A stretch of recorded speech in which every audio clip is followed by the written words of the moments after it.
Okay. Good morning, everybody. Thanks for being here today. This is a historic moment for the Pacers, our city, our state, and we're really proud to be able to share it with fans. Indianapolis has a proven history of hosting world-class events safely, smoothly, and with Hoosier hospitality, and we're ready to do it again. I'd like to thank IMPD Chief Chris Bailey, Indianapolis Fire Department Chief Ernest Malone, Indiana State Police Captain Ron Galavez, Emergency Management Director Jacob Spence, and Indianapolis Emergency Medical Services Chief Dan O'Donnell. We have the best in the country at this, and I'm happy to have them here with us today. I'd also like to give a shout out to Oklahoma City. I was at game 1 and 2, and I have to say they truly raised the bar as their hospitality toward our fans and staff has been absolutely first class, and we're excited to show them Hoosier hospitality. I almost couldn't believe how nice they were after game 1, and they congratulated us for beating their team, and I thought it showed great sportsmanship. In terms of Fieldhouse security, what you can expect for games 3 and 4, our goal is simple. We want to get fans to the game and back home safely and efficiently. Most of security will look exactly the same as it does for a Pacers or a Fever game. The bag policies, our security screenings, and our ticket scanning inside the building will remain the same. New security enhancements will include a soft ticketing checkpoint around Gainbridge Fieldhouse where you will show your ticket to access the grounds, including Morris Bicentennial Plaza. Fans will also notice an increased security presence inside and outside the Fieldhouse, and my colleagues will speak more about that in a minute.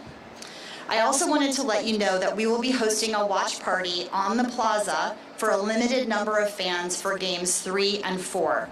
Go to pacers.com for more details on when those tickets will be available for purchase, probably tomorrow morning. I would also expect we will announce a watch party inside Gainbridge Fieldhouse for Game 5. Obviously, we're expecting a full house, so please leave plenty of time to get downtown and have a parking plan. Save your ticket to your mobile wallet to expedite getting in, and remember, we're a cashless facility. Our bag policy remains the same, no larger than 6 inches by 9 inches by 1.5 inches. So thank you again for being here today. We can take questions at the end, and I'd like to introduce IMPD Chief Chris Bailey. Good morning, thanks Mel. So before I start, I want to just throw this bit of joy out to you. Why can't basketball players go on vacation? Because they'll get called for traveling. All right. Well, like Mel said, it's a historic and exciting time for Indianapolis, and to be a Hoosier for the first time in 25 years, our Pacers are in the NBA Finals. And if you couldn't tell by the 2 watch parties that the energy, or the giveaway on Pennsylvania, that the energy is electric here in our city. And as we come together to support the Pacers, your Indy public safety team, along with Pacers Sport and Entertainment, are profoundly focused on ensuring everyone enjoys the festivities in a safe and enjoyable way. Hosting an event of this magnitude takes a lot of planning and coordination and partnership with city and state agencies like the Department of Public Works and the Indianapolis Fire Department and IEMS and the Metropolitan Emergency Services Agency and the Indiana State Police and, of course, the Indiana Pacers. And I just want to briefly talk about our partners at the Department of Public Works. These women and men do fantastic work in every one of our events, whether it's this one or the Indianapolis 500. They're with us all the way from planning till the end of the event, and we need to make sure we recognize them and say thank you when you see their employees out. Together we have plenty of practice at managing large crowds and major events and the fun that follows. And this experience with the NBA Finals is going to be no different. From an IMPD standpoint, we will have our neighborhoods will be protected. No one in our city will go without police protection despite the festivities going on in downtown Indianapolis.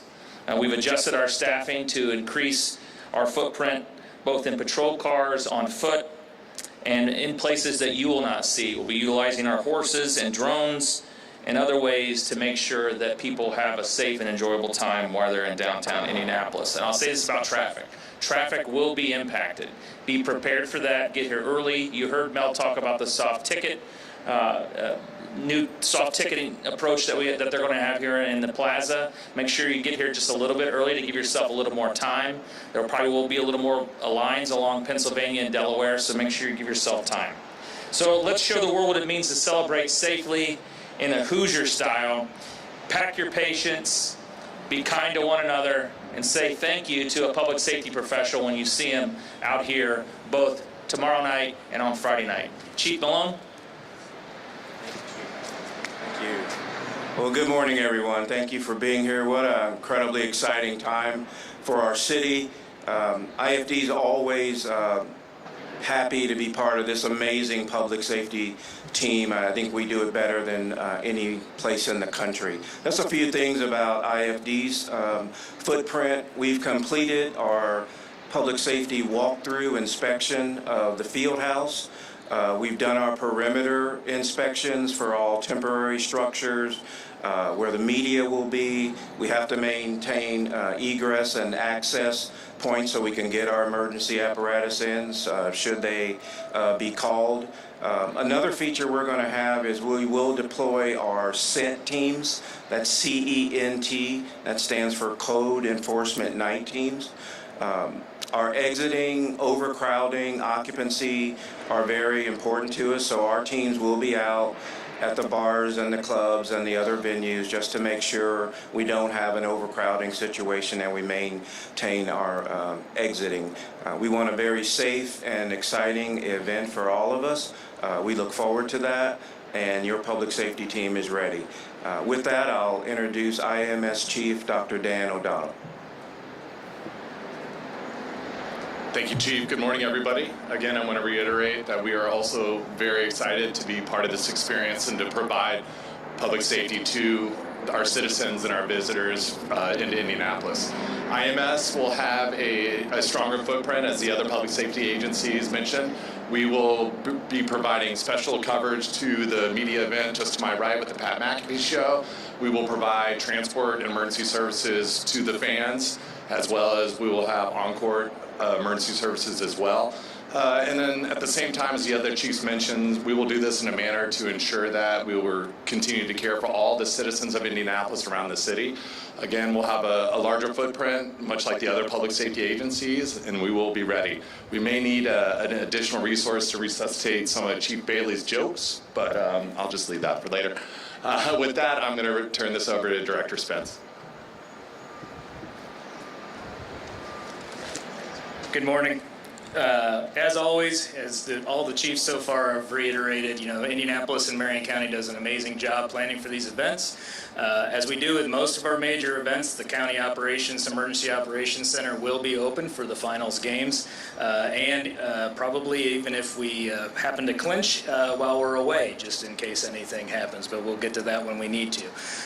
There will be all representatives from city county agencies in there. As Chief Bailey alluded to, DPW is one of our main partners that we include them in our public safety family because they're so important, but we also have been working with INDOT for some of their construction projects going on. They've changed some of their things for tonight, or Wednesday night as well as Friday night, to accommodate for the traffic.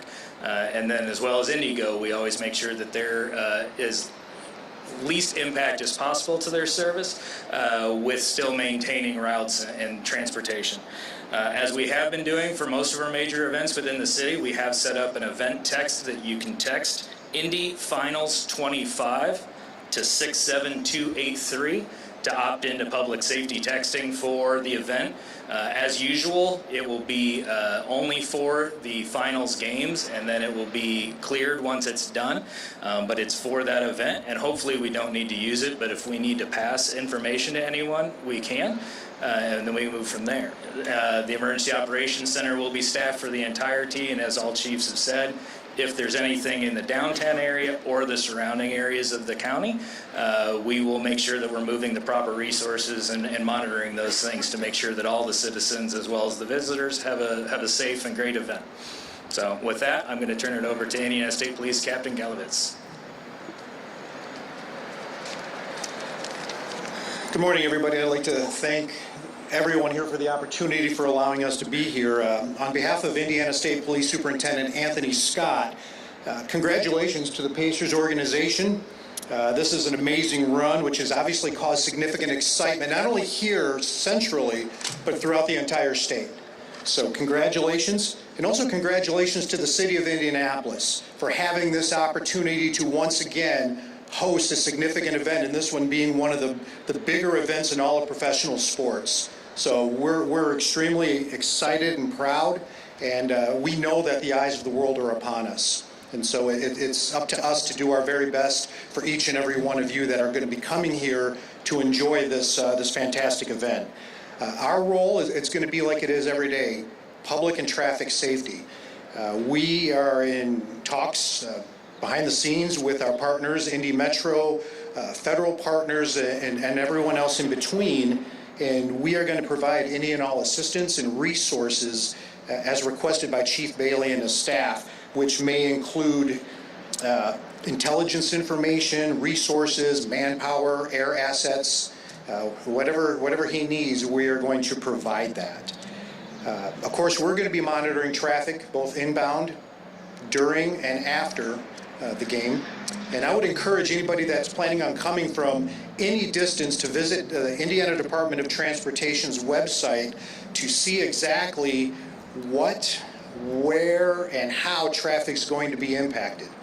Because right now it's the state flower, the traffic barrels are up all over the state.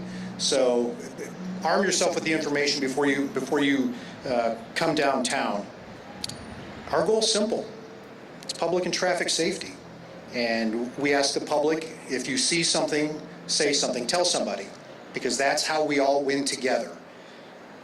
We're also asking for voluntary compliance of our criminal and traffic laws and local ordinances. And finally, we hope that everybody that visits the downtown area enjoys a safe, inviting, and hospitable experience. So I appreciate that. I thank you for your time. And with that, I think we're going to open that up to any questions. Can you expand on what you mean by traffic? I guess I have a microphone. Can you expand on what you mean by traffic exactly? Is there going to be any streets closed, anything like that that the public should be aware of? Yeah, you can probably will see traffic restrictions on Pennsylvania, definitely after the games, and possibly on Delaware. Just depends. We'll open and shut traffic down as necessary to make sure people and pedestrians are able to get where they need to get. But make sure you monitor our Twitter or X accounts for real-time information. Oh, and I-65 will have, and I know that the captain just mentioned it, but I-65 will have additional traffic restrictions starting this week. I believe they've been pushed to Saturday morning at 5 a.m., but it's important that people are prepared and look at that information in advance, because it will impact you getting out. Hopefully not, but you need to be prepared. You mentioned that soft ticket security checkpoint. Tell us a little more about that. Specifically, will you have security placed on the outskirts of the plaza? Yes, we will. And I should also introduce Andy Arnold, our SVP of Facility Operations, and John Ball, our Vice President of Safety and Security, are here from our team.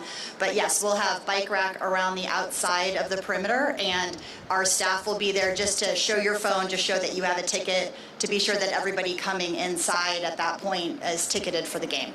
And at what time does that start? Do we know? 4 hours before tip-off, so 4:30 in the afternoon. Both days, 8:30 tip-off. You can access this team store until 2 hours before, so there will be access to the team store on the Pennsylvania Street side.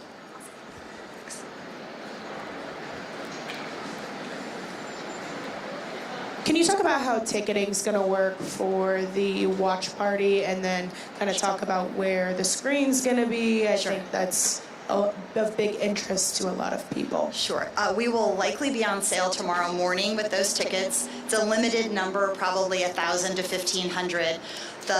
We have an ESPN set on the plaza now. They'll be broadcasting the McAfee show during the day.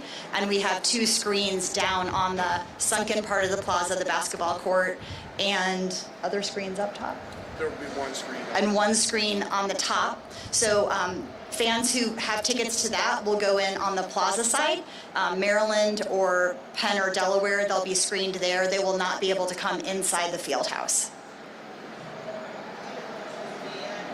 I do not. That will be announced as soon as we've got a few things on sale. We also have a Fever game on Saturday at 3 against the New York Liberty, so more to come. Thanks.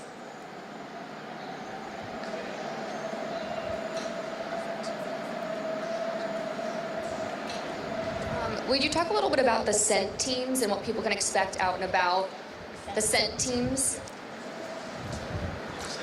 Yeah, the Code Enforcement Night Team is made up of our fire and life safety, more commonly fire prevention inspectors. They will be out walking the streets and going into designated areas to make sure that we maintain a safe access and egress points, as I spoke about before. We just don't want, we want everyone to have an amazing time, and I know they will, and we want them to enjoy our city, but we want them to do it safely. So if we see exits blocked or doors locked that shouldn't be, we're going to immediately require those issues to be corrected so we can have the safest event possible. But you'll see them, they'll be uniformed, they're not trying to hide from anybody, but they will be here throughout the entire event to make sure it's safe for everyone. Yeah. Have you been having any issues with compliance when it comes to overcapacity or anything like that? At some points, I don't think it's intentional, just everyone's having a great time, and before you know it, you're over your occupancy limit, and that's what we'll come in a very professional and friendly way and work with those particular establishments to get that corrected. So.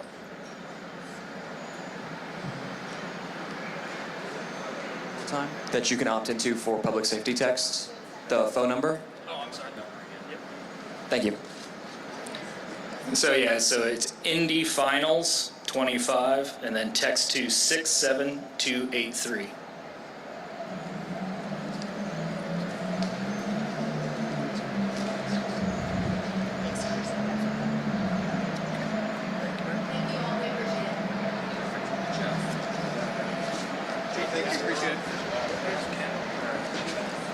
Thank you so much. Appreciate it.